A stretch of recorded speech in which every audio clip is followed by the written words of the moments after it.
آج کے اس تفصیلی جائزے میں ہم ایک بہت ہی زبردست اور حیران کن موضوع پر بات کرنے والے ہیں، ایک درندے کا ارتقاء۔ ہمارا مقصد اس مشہور زمانہ افریت، جی ہاں، ویئر وولف کی اصلی اور حیرت انگیز حد تک پیچیدہ تاریخ سے پردہ اٹھانا ہے۔ ہم سب نے فلموں میں ویئر وولف دیکھے ہیں، ہے نا؟ لیکن تاریخ کی اوراق پلٹیں تو ان کی اصلیت اس سے کہیں زیادہ گہری اور پراسرار ہے۔ تو چلیے بغیر کسی تاخیر کے اس سفر کا آغاز کرتے ہیں۔ اب سب سے پہلا سوال جو ذہن میں آتا ہے وہ یہ ہے کہ آخر ویئر وولف کے یہ اصول آئے کہاں سے؟ ہم اکثر سمجھتے ہیں کہ ہم اس درندے کے بارے میں سب کچھ جانتے ہیں، لیکن سچائی یہ ہے کہ جدید پاپ کلچر ہمیں جو کچھ دکھاتا ہے نا، وہ تاریخی حقائق سے بالکل ہی مختلف ہے۔ یہ کوئی آج کی کہانیاں نہیں، بلکہ صدیوں پر محیط انسانی خوف کا نتیجہ ہیں۔ ذرا جائزہ موازنہ تو کریں۔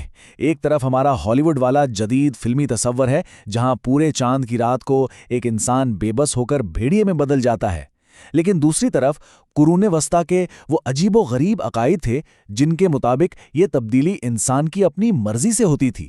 جی ہاں، لوگ واقعی یہ مانتے تھے کہ ایک خاص قسم کی بھیڑیے کی کھال پہننے سے انسان خود کو درندے میں تبدیل کر سکتا تھا، یعنی یہ کوئی مجبوری نہیں تھی بلکہ ایک رضاکارانہ عمل تھا۔ کتنا عجیب ہے نا؟ تو پہلے حصے کی طرف بڑھتے ہیں، درندے کی تعریف اور اس کی لسانی اور قدیم جڑیں۔ آپ کو معلوم ہے، الفاظ اپنے اندر صدیوں کی کہانیاں سمیٹے ہوتے ہیں۔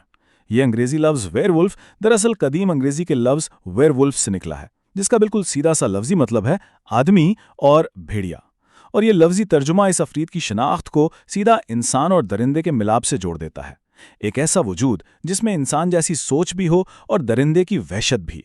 اسی طرح ایک اور بڑی اہم اصطلاح ہے لائکنتھروپی۔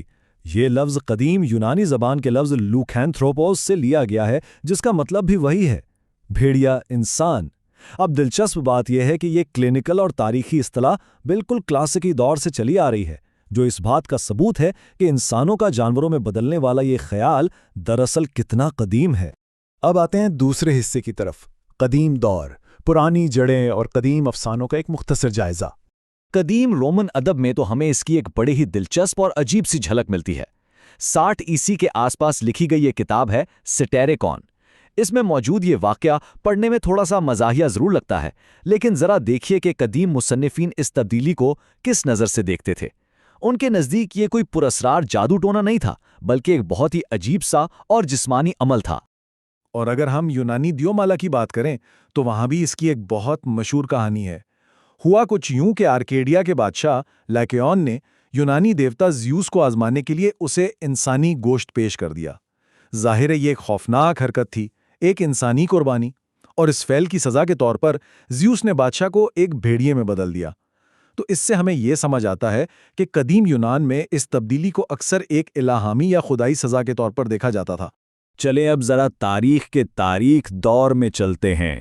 ہمارا تیسرا حصہ ہے چڑیلوں کا شکار اور قرون وسطیٰ کے لرزہ خیز مقدمات۔ تاریخ دور میں آتے آتے یہ سب محض کہانیاں نہیں رہیں، بلکہ خوفناک قسم کے حقیقی مقدمات بن گئے۔ 15ویں صدی کے ابتدائی والے ڈائن ٹرائلز دیکھ لیں، یا پھر 1599 میں پیٹر سٹمپ کی وہ مشہور اور لرزہ خیز پھانسی، اور اس کے بعد 1603 میں بورڈو کے ایک نوجوان کی عمر قید۔ ان بے بنیاد الزامات کی بنیاد پر باقاعدہ لوگوں کی جانیں لی جا رہی تھیں۔ یہ سب واقعی بہت خوفناک تھا۔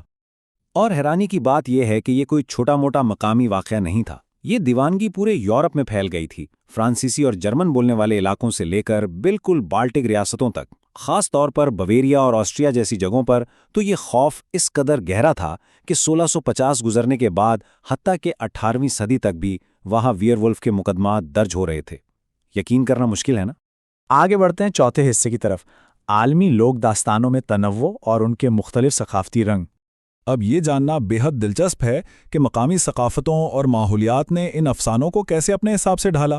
بہت ہی منطقی سی بات ہے، جن علاقوں میں سرے سے بھیڑیے پائے ہی نہیں جاتے تھے، وہاں اس خطے کے سب سے خطرناک شکاری جانور کو افرید کی جگہ دے دی گئی۔ بالکل ایسے ہی افریقہ میں ہمیں انسان نما لکڑبگھے یعنی ہائینا ملتے ہیں، اور جنوبی امریکہ میں ویئر جیگوار اور ویئر پیوما کے قصے۔ مطلب کہانی بالکل وہی ہے، بس درندہ بدل گیا ہے۔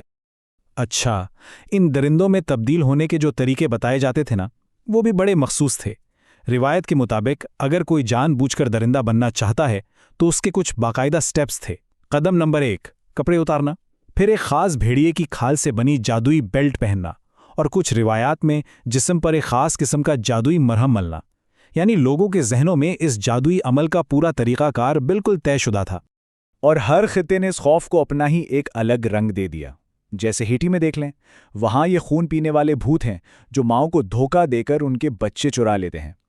مشرقی یورپ کی طرف جائیں تو وہاں ویئر وولف اور ویمپائرز کو آپس میں بہت گہرا جوڑا جاتا ہے، جبکہ دوسری طرف اسکینڈینیویا میں نارس جنگجو میدان جنگ میں جانوروں جیسی طاقت اور غصہ حاصل کرنے کے لیے سچ مچ بھیڑیوں کی کھالیں پہنا کرتے تھے۔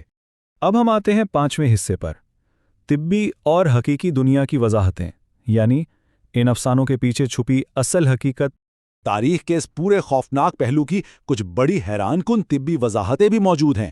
ذرا سوچئے، پیدائشی پورفیریا نام کی ایک بیماری ہے جس میں انسان کی جلد روشنی سے حساس ہو جاتی ہے اور دانت سرخ نظر آنے لگتے ہیں، یا پھر ہائپرٹرائکوسس جس میں پورے جسم پر بے تحاشا بال اگاتے ہیں، اور ریبیز کو تو آپ جانتے ہی ہوں گے، جو کاٹنے سے پھیلتا ہے اور مریض کو بے حد جارحانہ بنا دیتا ہے۔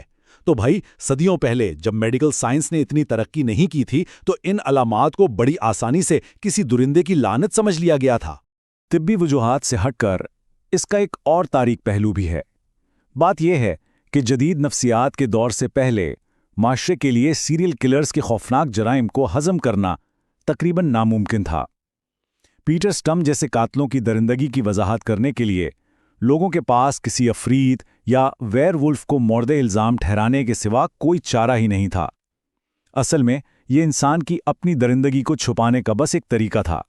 اور اب ہم پہنچتے ہیں اپنے چھٹے اور آخری حصے پر، ہالی ووڈ کی تبدیلی اور جدید سینما کا گہرا اثر۔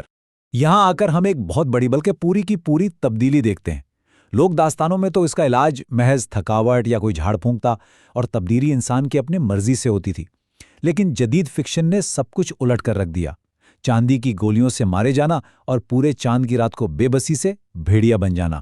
آپ کو جان کر حیرت ہوگی کہ یہ مشہور ترین اصول تاریخ کا حصہ تھے ہی نہیں، یہ مکمل طور پر ہمارے جدید کہانی کاروں کی اپنی اختراع ہیں۔ اب سوال یہ ہے کہ یہ اختراع آئی کہاں سے؟ دراصل یونیورسل اسٹوڈیوز کی 1935 کی film werewolf of London اور پھر 1941 کی مشہور فلم دی وولف مین نے اس تصور کو ہمیشہ کے لیے امر کر دیا۔